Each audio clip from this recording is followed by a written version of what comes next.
Ok. Estamos ahí, Mateo 21, capítulo 21, verso 12.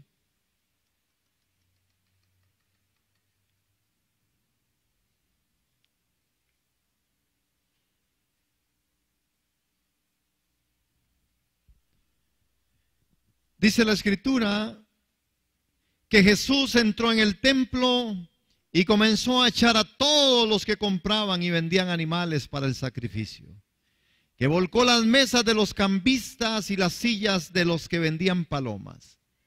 Les dijo: las escrituras declaran, mi templo será llamado casa de oración, pero ustedes lo han convertido en una cueva de ladrones. Verso 14. Los ciegos y los cojos se acercaron a Jesús en el templo y él los sanó. Los principales sacerdotes y los maestros de la ley religiosa vieron esos milagros maravillosos y oyeron que hasta los niños en el templo gritaban: alaben a Dios, hosana, alaben al Señor por el Hijo de David. Sin embargo, los líderes estaban indignados y le preguntaron a Jesús: ¿oyes lo que dicen esos niños? Jesús les contestó: sí.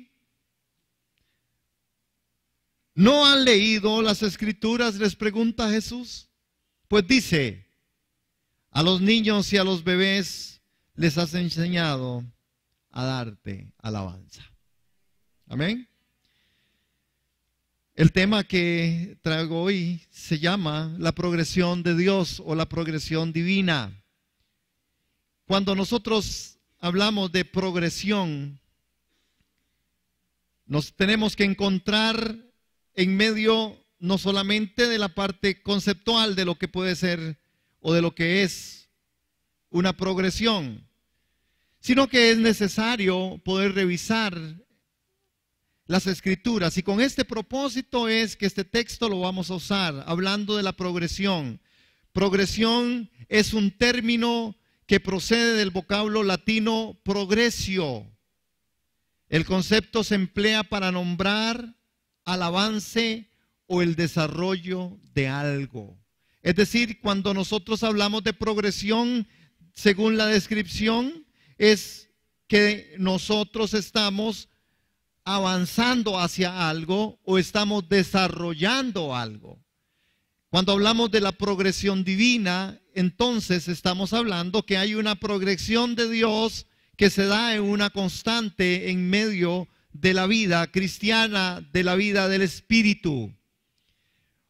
Una de las cosas con respecto a progresión es que progresión no debe ser vista como un proceso meramente lineal o mecánico, donde verdades son sumadas hasta completar una montaña de verdad. Es decir, progresión no es que un asunto lineal, no es solo un asunto de ir acumulando un poco de verdades hasta que yo tenga todo un montón de verdades. Progresión divina implica más bien que hay un proceso de cambios, hay un proceso en los principios, no es un asunto lineal, no es un asunto mecánico, no es como 2 por 2, 4, no, más bien al contrario, tiene que ver con algo que Dios ha proyectado dentro de la parte del Espíritu. Y cuando entonces hablamos de la progresión divina, hablamos de escenarios en donde el crecimiento espiritual, en donde las verdades del Espíritu empiezan a trascender en el pueblo, empiezan a trascender en medio de nosotros los que hemos creído en Dios y en su Espíritu Santo. La Biblia como tal, en su revelación, así lo capta.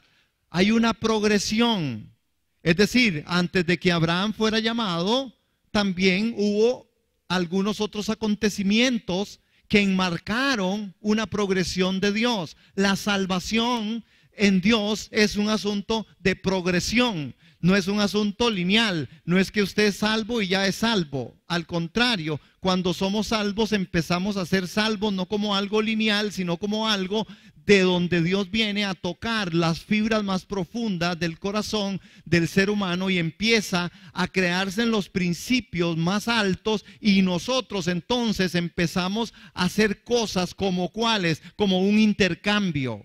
Salvación entonces no es un cambio, salvación es un intercambio. De eso hablamos cuando hablamos de progresión. Otro aspecto que podemos ver en la parte de la progresión, para que nos vaya quedando un poco como fundamento antes de entrar al texto, es el aspecto de cómo la progresión divina empieza a darse. Número uno, por ejemplo, una cosa es que yo esté en Cristo, eso pertenece a lo que era. Eso me indica a mí que yo empiezo y tengo una salvación inicial. Y que a partir de ahí yo soy un niño espiritual. Pero que yo tengo que ir a la progresión, a lo que sigue. Cuando entonces yo vengo a esa progresión, encuentro que ya no solamente yo estoy en Cristo, sino que Cristo está en mí. Y cuando yo logro entender que Cristo está en mí, eso implica el es de Dios, el momento de Dios, Él es. Él es. Por eso la Biblia dice Dios es, no Dios era, es. Cuando hablamos del es de Dios, entonces estamos hablando de que hay una salvación presente y yo me convierto entonces en hijo. La progresión me llevó de ser un niño en un estado a ser un hijo. La progresión me llevó de estar en Cristo a que Cristo esté en mí. La progresión me está llevando de que yo tengo una salvación que empieza, pero estoy hablando ahora de una salvación que es presente. Y la progresión de Dios, que yo siempre he creído, es una revelación en 3/3, por eso los 3 círculos, aunque usted no crea, esos son círculos. En donde nosotros llegamos a ser todos uno, en donde el ha de venir. Entonces, cuando nosotros vemos a Cristo, Cristo es el que era, el que es, pero el que ha de venir. Nosotros a veces, si no logramos ver la progresión de Dios o la progresión divina, nosotros nos establecemos y nos estancamos en áreas tales como, bueno, es que Jesús me salvó y ya yo estoy bien con eso.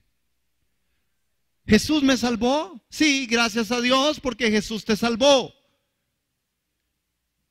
Pero usted no puede seguir siendo un niño. Usted tiene que seguir al progreso, a la progresión divina y encontrarse siendo un hijo. Porque no es lo mismo un niño que un hijo. Sino que digan los que tienen hijos grandes, que ya no es lo mismo. Ya hay otro aporte, ya hay otra cosa, ya hay otros pensamientos, ya ahí empieza usted a preocuparse por la muchacha que le está sonriendo al muchacho. O preocupándose por el muchacho que le está sonriendo a la muchacha. Ser hijos implica otra cosa. La progresión divina a nosotros nos lleva a otro estado, al que ha de venir, a una salvación futura. ¿Cuántos creen que son salvos? Usted tiene que guardar esa salvación hasta el tiempo final. ¿Usted cree que es hijo o que es niño o que usted es un padre? Nosotros necesitamos entenderlo de esta forma. En la progresión de Dios, yo estoy en un estado en el cual no es un asunto lineal, no es un asunto de que Dios me puso ahí, no, es un asunto que cuando yo entré a salvación, estando en Cristo, siendo un niño, ahora yo tengo que tener mis avances. Amén. ¿Cuántos de ustedes saben que hay gente tan grande pero sigue siendo muy niños? No es un asunto de edad. No es un asunto de cuánto tiempo estoy en iglesia, es un asunto de cuánto hay una actitud correcta en mi corazón para hacer los intercambios adecuados y para llevarme mi vida de una forma distinta, en donde yo capte y donde yo entienda que los procesos de Dios son procesos eternos y que son procesos válidos y que solo Él los hace de la forma en que Él sabe que tiene que hacerlos. Es cuando nosotros nos encontramos haciendo declaraciones, por ejemplo, Dios está de nuestra parte.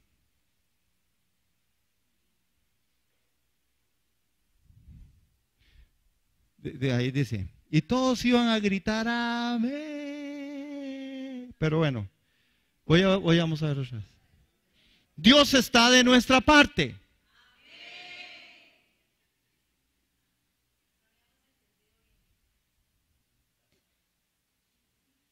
Dios está de nuestra parte. Cuando te disciplina, cuando te habla, cuando no te habla, cuando la estás pasando muy bien, cuando la estás pasando pésimo, Dios está de nuestra parte. Pero esto tenemos, ustedes saben que con un niño esto no es verdad. Si usted no lo llevó a comer a McDonald's, usted no lo quiere mucho. Pero si usted lo llevó a McDonald's, mal le compró la cajita feliz, usted lo quiere bastante. Pero si usted atrás de eso lo sigue llevando todos los días, durante un mes, usted es el padre más amoroso que existe sobre la faz de la tierra y usted no será cambiado por nadie. Usted es el héroe. Pero si usted no lo hace, usted tiene conflictos y problemas. Usted le dice a su hijo que no y usted tiene un problema. Es interesante poder ver los niños, ¿verdad? Los niños todo lo hacen de la forma en que ellos saben que les interesa hacerlo. Y a veces nosotros con Dios somos así porque no hemos establecido una progresión adecuada. Que Dios no me oye. No, el que no lo oye es usted. Él sí lo está oyendo. ¿Y qué? Es que no me dice nada. Exactamente, porque no tiene nada que decirle. Es que yo me siento así, todavía no me siento sano. Dios tiene una eternidad para usted y usted en Él es amado y usted en Él al tiempo final no habrá tristeza, no habrá dolor. Pero las comprensiones de nosotros a veces por falta de esa progresión no se dan y entonces nos encontramos nosotros en temas y en situaciones que al final nos van a perjudicar. Yo no puedo seguir viviendo. Los momentos más grandiosos de la vida son los momentos milagrosos en los cuales se cruzan la impotencia humana y la omnipotencia de Dios. ¿Se ha encontrado usted ahí? La impotencia humana versus la omnipotencia de Dios. ¿Qué es lo que gana? ¿Qué gana? Normalmente el cristiano se rinde ante la impotencia. Normalmente cuando llegamos a ese momento crucial en donde se cruza la impotencia humana y la impotencia divina y que se cruza cada vez que nosotros hacemos algo, hermanos, para evitar que nos acontezca lo que uno no quiere que le acontezca. Pero nosotros necesitamos invitar a Dios a venir a nosotros a este encuentro y que la omnipotencia de Dios se cruce con mi impotencia.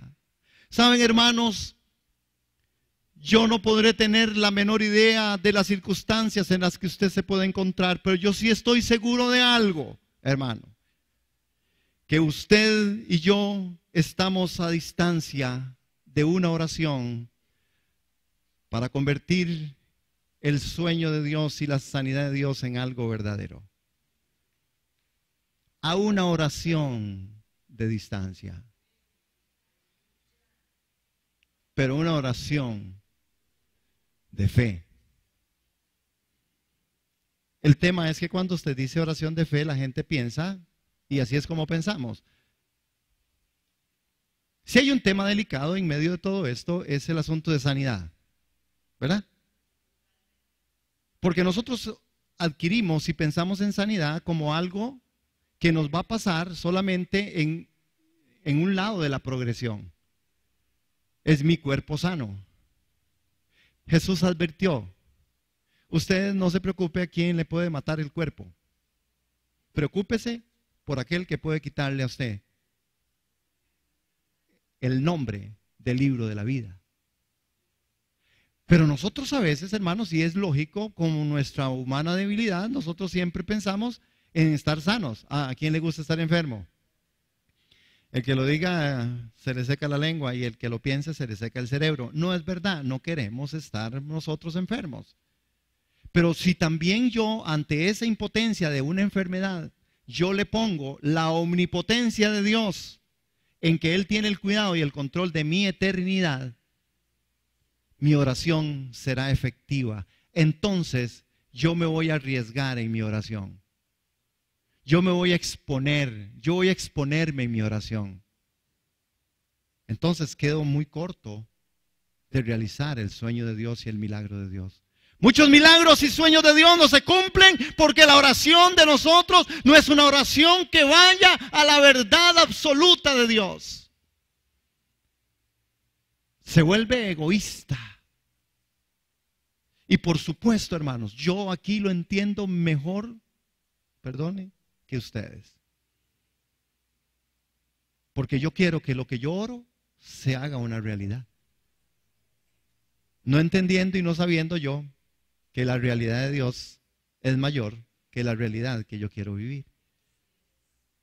Pero bueno, tampoco Dios tiene un problema en esto. Cuando hablamos de la progresión, por eso hablamos de que la oración a distancia del sueño convertido en realidad o la promesa cumplida o un milagro realizado, es cuando establecemos en madurez espiritual, siendo padres, que Dios está de nuestra parte. No por lo que me pasó o me dejó de pasar, no porque tengo o no tengo, es que Dios está de mi parte, siempre está de mi parte. Amén. Bueno, entonces así, de esta manera, con esa breve, o no sé si breve, pero explicación, espero, vamos a ir a lo que la Escritura en el texto a nosotros nos tiene, con una advertencia de preámbulo en Hebreos capítulo 3, versos 7 y 8, y que básicamente traza esa frase: si oye hoy su voz, no endurezcan su corazón. Si oyes hoy su voz, no endurezcas su corazón. Hermanos, cuando nosotros queremos escuchar la voz de Dios y abrirnos al espacio de Dios, nosotros lo primero que tenemos que estar claros y seguros es que yo no puedo ni debo endurecer mi corazón. El endurecimiento de corazón es una advertencia que sigue de este texto y en este texto del libro de los Hebreos. Y entonces, si usted ha oído la voz de Dios, no endurezca el corazón. Parece que nosotros tenemos la tendencia a endurecer el corazón. Hermanos, nosotros tenemos que entender que la meta no es que yo consiga lo que quiero. La meta consiste en glorificar a Dios en todo lo que Él quiera ser glorificado. Pero nuestras metas se trazan a veces sobre esto. Ya la voz de Dios habló. No endurezca su corazón. Dios es omnisciente, omnipresente. Dios es todopoderoso. Dios es majestuoso. Él es poderoso. Dios tiene cuidado y control. Él es mi roca. Él es mi esperanza. Pero cuando nosotros, hermanos, no logramos entender el tema y la meta es conseguir algo que yo quiero, dejamos de glorificar a Dios en medio de lo que Él quiere. Por eso, ¿usted ha escuchado la voz de Dios? No endurezca su corazón. Cuando oír la voz de Dios implica lo que pasa, el apóstol Pablo en 1 Corintios capítulo 3 verso 16 dice: ¿no saben que son templo de Dios y que el Espíritu de Dios habita en vosotros? ¿Usted ha escuchado esa voz algún día? Esa es la voz del apóstol Pablo en el texto sagrado. ¿Qué dice? Ustedes son templo de Dios. Yo soy templo de Dios. Yo esa voz tengo que tenerla capturada. Yo soy templo del Espíritu. Yo soy templo de Dios. Y como templo de Dios, Dios vendrá a habitar en mí. Jesús dijo: y vendremos mi Padre y yo y habitaremos y cenaremos con ustedes. Nosotros a veces conocemos muchas cosas de las Escrituras, pero hoy es el día de hacer una progresión adecuada, hermano, y resolver que tengo que capturar lo que la promesa y la palabra de Dios dice. Si no, no hay poder en la palabra. El poder en la palabra se resume también en el aspecto en que yo le doy la suficiencia en credibilidad y en fe a lo que va a acontecer. Si oyéramos hoy su voz, bueno, esta es una voz que ha salido y que salió y que está ahí y que entonces nosotros necesitamos entenderla, oír la voz. La progresión divina es que la voz de Dios no es solo para entender, es para obedecer. Entonces, si yo oigo la voz de Dios, no es que la entiendo o tengo que entenderla, tengo que obedecerla. ¿Por qué usted y yo nos trazamos? Es que yo no entiendo. Ah, no entiende. Y si no entiende, no obedece. Obedezca. Y entonces el entendimiento tendrá razón de ser. Porque yo no hago nada con entender si no estoy listo a obedecer. ¿Cuántos entendemos que Jesús vino? Y el relato en el que Jesús vino, ese es el relato que aparece ahí, ya lo leímos en Marcos, en Mateo, estoy con Marcos, en el capítulo 21, en donde Jesús viene y entra al templo, y yo lo que quiero es ver una progresión en esto. La progresión en el verso 12 dice que Jesús entró en el templo y comenzó a echar a todos los que compraban y vendían animales para el sacrificio, y volcó las mesas de los cambistas y las sillas de los que vendían palomas. Es decir, que Jesús viene en un avance, en una progresión divina, y entra al templo. Y para él, el primer reflejo del templo es: necesitamos pureza. Necesitamos limpiar. Ahora, yo quiero que usted conecte esto con lo que el apóstol Pablo dijo. Ustedes son nosotros. ¿Verdad que sí? ¿Cuál es la reacción? Pensemos en la reacción, porque cuando usted vea su reacción, usted sabrá dónde está usted. Cuando usted le quita un juguete a los chiquitos porque le puede hacer daño, cuando usted le deja de dar de comer comida chatarra porque le puede hacer daño, usted tiene un problema con ese niño. Cuando usted le toca lo que ese niño quiere y cree que es lo que hace mejor, se le enoja. ¿Cuántos dicen amén? Bueno, es que aquí casi no hay niños, por eso. Berrinche. Es verdad. Señor, pero ¿qué pasa conmigo? Y de ahí se han escrito un montón de libros. Cuando lo que Dios hace no tiene sentido. ¿Qué sentido podrá tener lo que Dios hace? Si el sentido de lo que Dios hace es eterno, omnisciente, omnipresente, es Dios. Para mí no tendrá sentido más que Él me guarde, que me cuide, que me lleve por aquí, que me prospere. Para mí tendrá sentido que me sienta siempre bien, que a nadie en mi familia le pase nada, aunque a de los otros le pueda pasar todo. No, tal vez no seamos así, pero ahí sabremos en qué estado estamos. Jesús llega al templo y vuelca todo. Jesús llegará al templo, a tu corazón, como Señor, como autoridad, y volcará lo que tenga que volcar en tu corazón y en tu vida. Si usted no le da esa apertura, hermano y hermana, santo y santa de Dios, si usted no le logra dar esa apertura, usted nunca irá a una progresión divina. Si usted se enoja porque le quitaron el juguetico, usted está mal. Si usted se molesta porque las cosas no le salen como usted cree que tienen que salirle, usted está mal, hermano. Dios está de nuestro lado. Nada más dígale al hermanito que está, dígale: Dios está de mi lado. ¿De qué lado estás tú? Del lado de Jesús. ¿Se acuerdan de ese canto? ¿De qué lado estás tú? Del lado de Jesús. Estoy. ¿De qué lado estamos? ¿Estamos listos para que Jesús venga en la progresión divina y quite y lo que tenga que quitar? Para que usted avance. Tal vez llegue el momento en donde usted tiene y yo le digo, Señor, tal vez yo estoy a punto de empezar a salir. Esa es mi expectativa en la fe. Salir de mí mismo. Porque salir, yo siento que yo voy a salir ya. Eso es mi sentir. Yo no quiero seguir siendo un niño. Y ni qué hablar cuando a la gente se les quitan otras cosas por el bienestar y el beneficio, que necesariamente hay que hacerlo. Si usted le quita el saludo a alguien, se le enoja. Si usted no se interesa por alguien, esa persona se molesta. Pero eso Jesús no lo viene a quitar.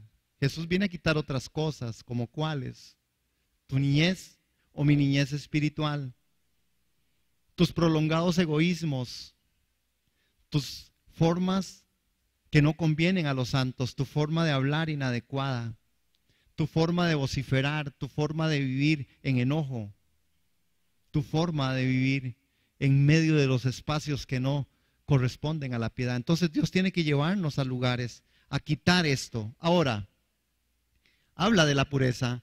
El verso 13, ahí vamos avanzando. El verso 13, les dijo, las escrituras declaran, mi templo será llamado casa de oración, pero ustedes la han convertido en una cueva de ladrones. Es decir, que la progresión de una declaración, mi casa será llamada casa de oración.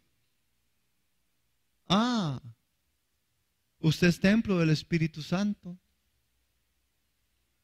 Usted es una casa de oración. Eso somos. Eso somos. Somos esa casa de oración. Jesús se está remitiendo al momento histórico en el templo diciendo, ustedes no saben lo que las dicen las escrituras. Saben, hermanos, que aquí hay un gran problema. Porque el problema es mayor que el que usted tal vez pueda percibir ahí. Yo le quiero abrir en el nombre de Jesús y que el Espíritu Santo revele que es el único que puede. Pero decirle algo que le pueda ayudar a usted como herramienta. ¿Se acuerdan un texto que dice, este pueblo por su ignorancia se perderá? ¿Se acuerdan de ese texto? ¿Saben dónde está? Pero ¿se acuerdan qué dice? Este pueblo por su ignorancia se perderá. ¿Qué es ignorancia? ¿Qué es la ignorancia? ¿Qué es la ignorancia a la que se está declarando las escrituras? ¿Será conocimiento? ¿Será la vivencia? Usted no tiene que entenderlo todo. Usted no tiene que entender nada de lo que yo estoy diciendo. Usted tiene que creer a la escritura, porque la escritura hay cosas muy simples. Oren, adoren, den, hagan.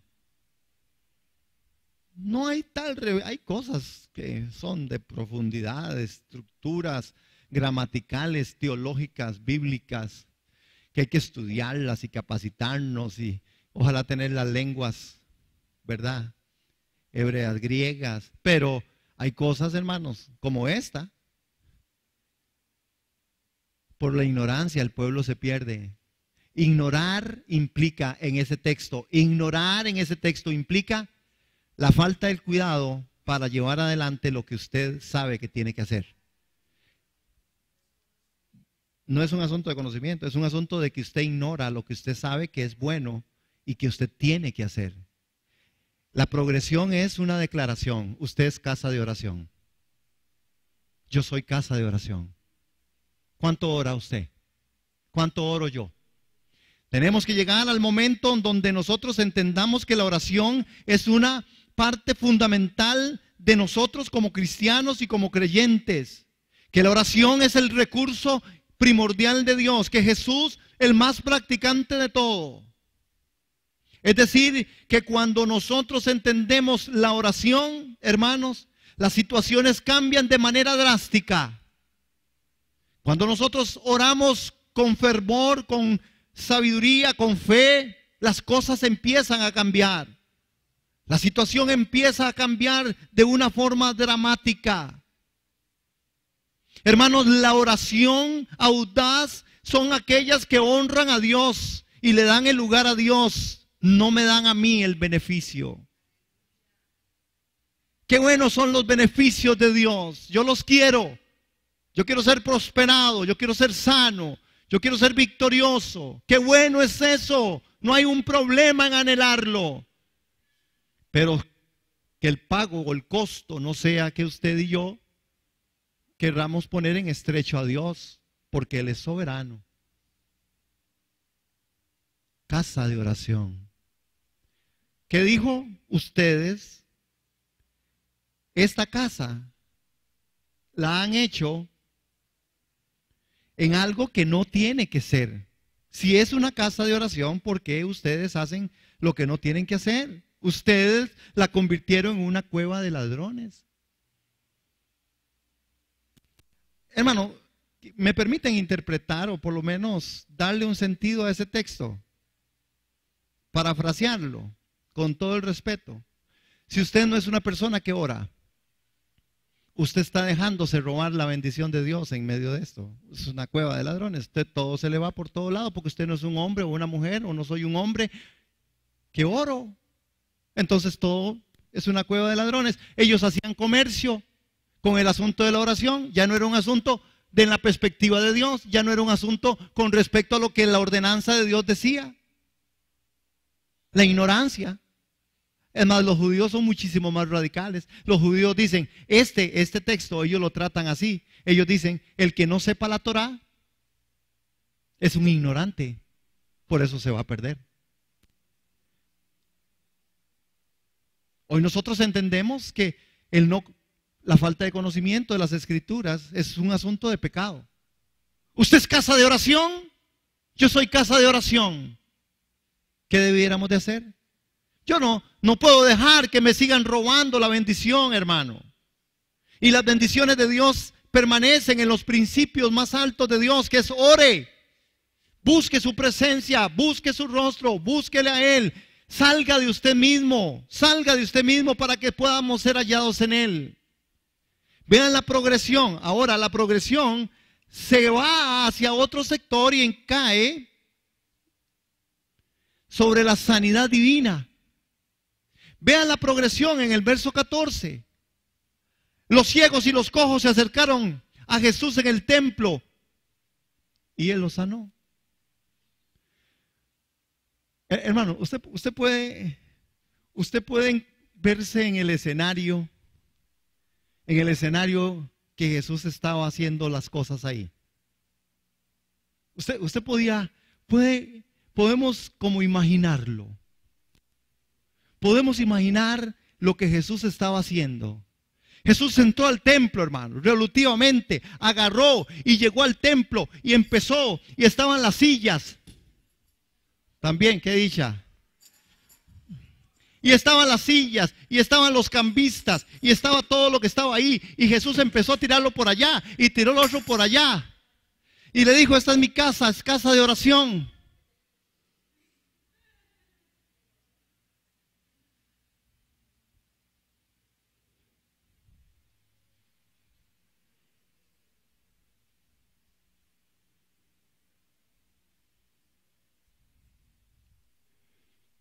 Mi casa será casa de oración y este púlpito no glorifica el nombre del Señor. Los púlpitos y las tarimas no están glorificando a Dios. La gente quiere show, quiere hacer algo, quiere ver algo diferente. Enojadísimo. Pero noten el verso 14.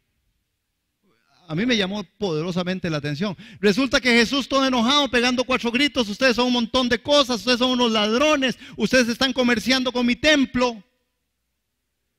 Y los cojos, los mancos, los ciegos, los mudos.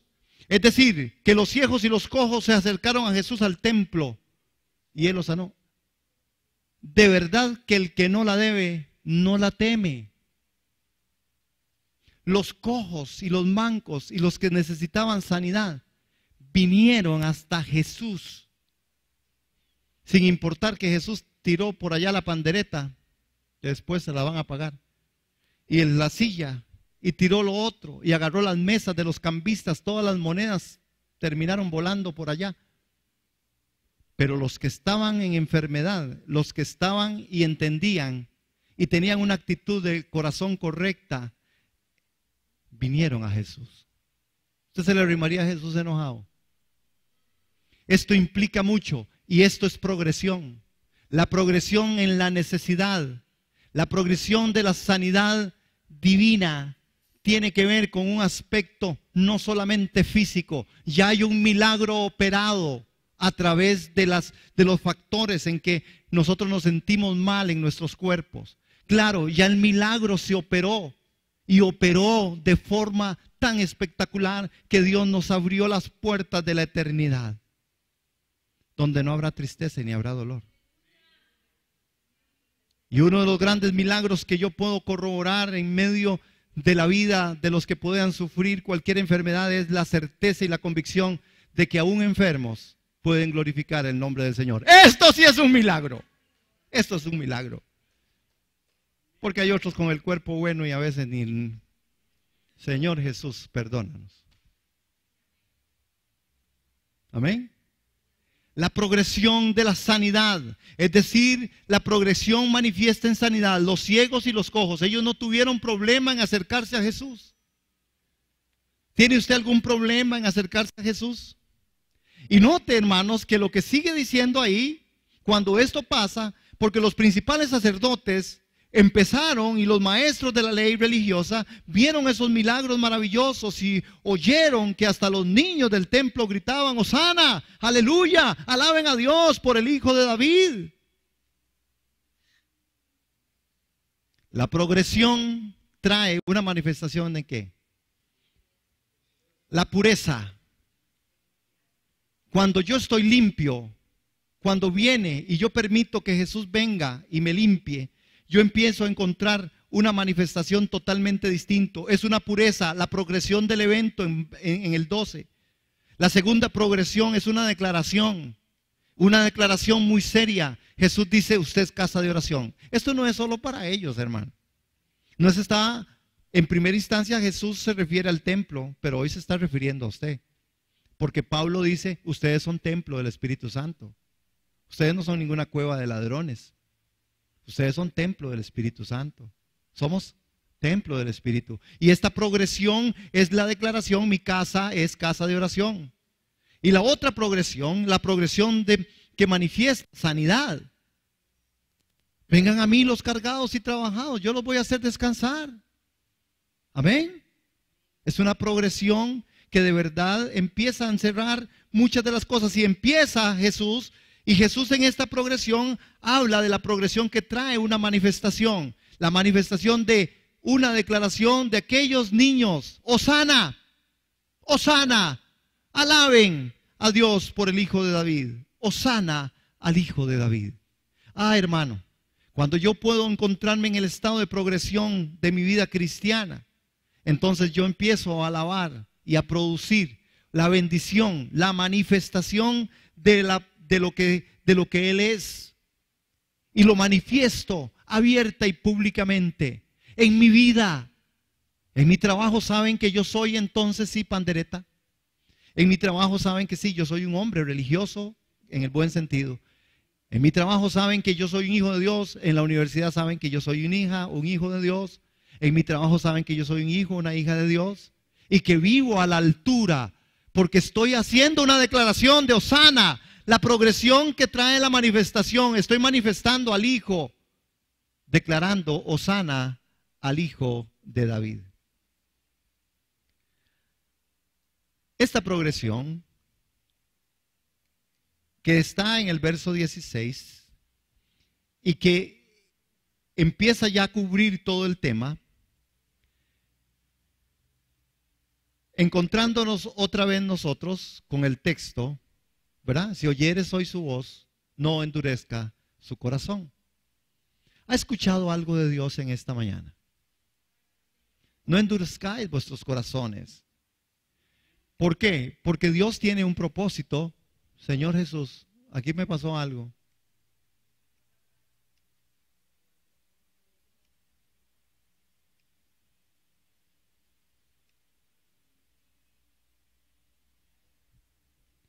El verso 16.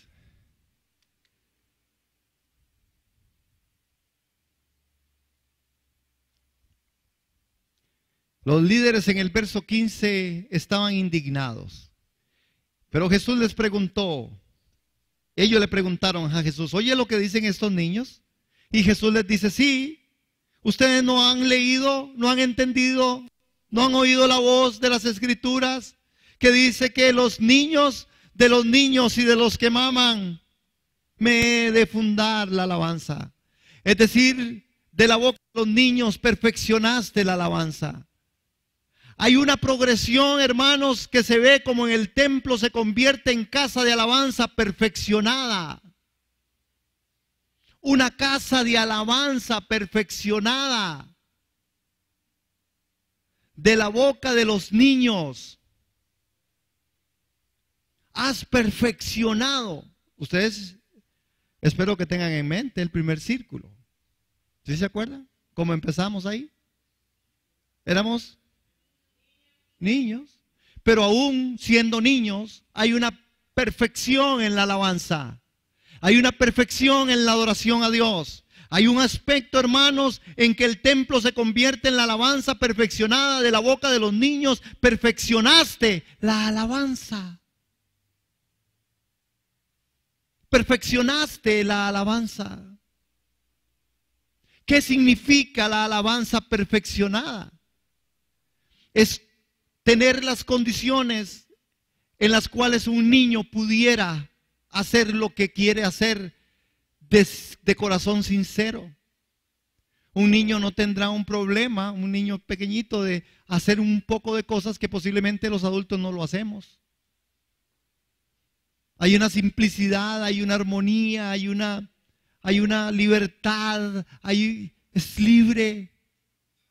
Entonces los chiquitos alaban al Señor, ¿verdad? A Nazaret, alaba al Señor, levanta sus manos, grita, no le importa nada. Ella podría subirse aquí y bailar. Ella podría hacer todo lo que sea en cualquier lugar cuando oye algo. La perfección de la alabanza, hermano, es un detalle en la progresión. Es un detalle de la progresión de Dios. ¿En qué estado nosotros estamos viviendo entonces en medio de esta progresión? Jesús vuelve a recopilar y vuelve a decir, ustedes no han leído las Escrituras, que de la boca de los que maman, de los niños fundaste, perfeccionaste la alabanza. Alabanza no es cantar solamente. Alabanza es un estilo de vida. Alabanza es la vivencia en todo lo que soy, en todo lo que hago y en todo lo que vivo, interna y externamente. Una progresión necesaria para la iglesia es buscar pureza, buscar la pureza, entender el motivo de Dios de por qué me salvó, buscar esa alabanza y esa adoración en todo el sentido de la palabra, buscar una manifestación, proclamar que Jesucristo es el Señor, proclamar con mi vida y con mi boca lo que creo con mi corazón, que Jesús es el Señor. Es necesaria una progresión, hermanos. Es necesaria una progresión en medio de nosotros como la comunidad de fe, como cristianos. Claro, yo no puedo seguir, hermanos, estando estancado en aspectos en los cuales me sigue rigiendo a mí, que es que así soy yo, que es difícil, es que yo, esos genes que no me dejan. Usted es una nueva criatura, los genes sí la dejan. Usted tiene los genes, el ADN de Dios. Amén. ¿Cuántos queremos ir a esa progresión? Es de vida o muerte, hermano. Esa progresión, y yo termino con esto en esta mañana. Esta progresión de Dios implica sanidad, implica entender quién soy, para qué estoy aquí en este mundo, por qué vivo aquí en este territorio, por qué hago lo que hago, por qué estoy viviendo como estoy viviendo. Es necesario pasar, hermanos, de ser niños a ser padres, a buscar a Dios en espíritu y en verdad, a adorarle, porque es necesario. La progresión es vital en momentos tan difíciles como se están viviendo. La progresión es vital. El mundo se descompuso y le tengo buenas noticias, se va a escocherar peor. No hay esperanza ahí, no la hay, hermanos. Pero la esperanza gloriosa de Dios está en su Hijo amado Jesús, convirtiéndolo en nosotros en esperanza de gloria. Es Cristo en mí la esperanza de gloria. ¿Qué tiene que entender usted? Que usted es templo de Dios. ¿Qué tiene que entender usted y yo? Que somos para la alabanza de su gloria. ¿Qué tiene que entender usted y yo? Que tengo que obedecer a las Escrituras. ¿Qué tengo que entender usted y yo? Que Dios está de mi lado. ¿Qué tengo que entender usted y yo? Que somos parte de un cuerpo.